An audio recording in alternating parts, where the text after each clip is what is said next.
Nintendo released their new Nintendo Switch 2 Pro controller alongside the Switch 2. Nintendo are building on the success of the Switch Pro controller with incremental improvements, turning the already good Pro controller into a fantastic controller. So while the original Pro controller works well with the Switch 2, small additions and refinements make the Nintendo Switch 2 Pro controller a must-have purchase to go with your brand new Switch 2, and today I'm going to tell you why. If you enjoyed the video, hit that subscribe button down below for even more Nintendo content here on Power Up Direct.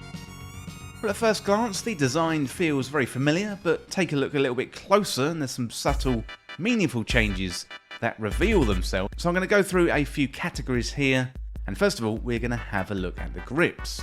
So the grips are now slightly slimmer, a minor tweak that significantly improves the ergonomics. This helps your index fingers rest naturally on the ZL and the ZR triggers, while the rest of your fingers wrap securely around the handles. The matte black and grey finish adds a really nice premium feel, although it does tend to attract quite a lot of dust. And that is the overriding theme about the Switch 2. It does have a premium feel, and that carries through to the peripherals as well, including this Nintendo Switch 2 Pro controller, also the camera and the other peripherals too.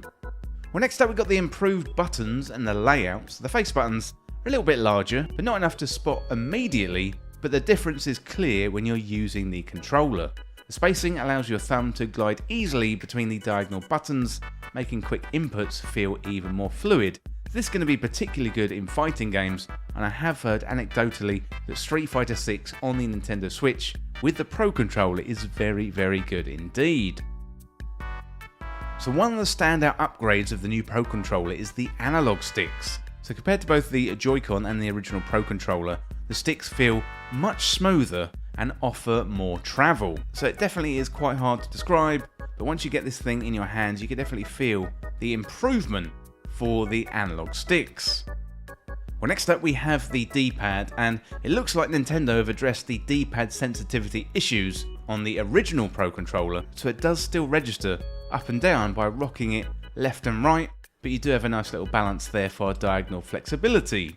So playing through Soul Calibur 2 with the Pro controller, the input felt really, really good. It's really crisp, really reliable, and loads of games via Nintendo Switch Online play really, really well with the new Pro controller, and specifically this D-pad, it definitely feels much more refined and overall a better experience.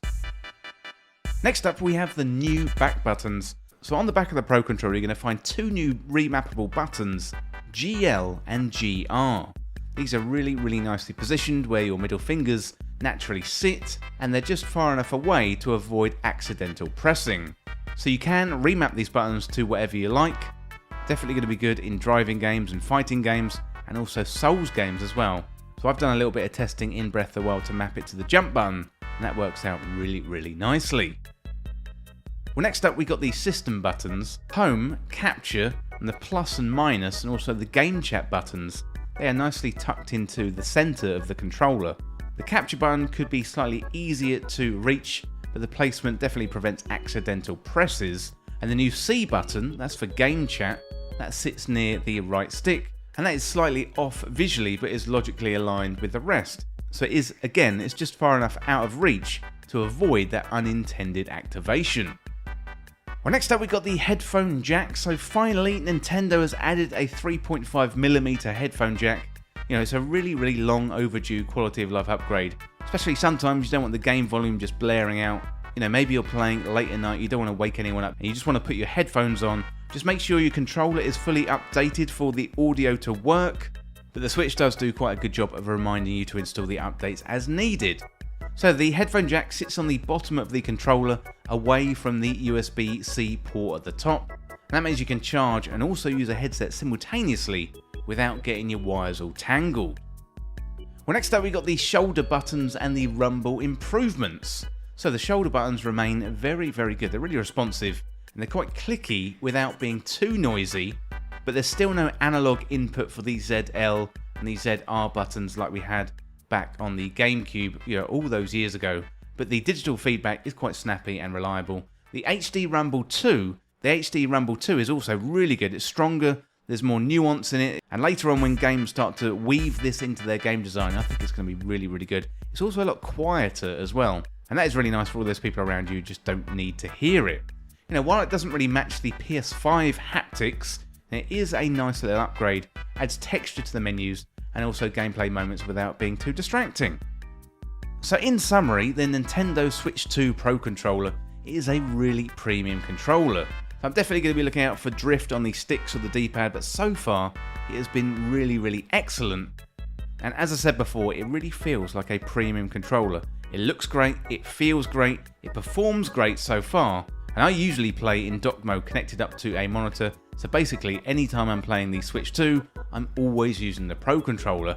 And this is probably a bold statement, but I think this is one of Nintendo's best controllers they've ever produced, but I would love to hear what you think. Let me know in the comments what you think about the Nintendo Switch 2 Pro Controller. I would love to hear what you think.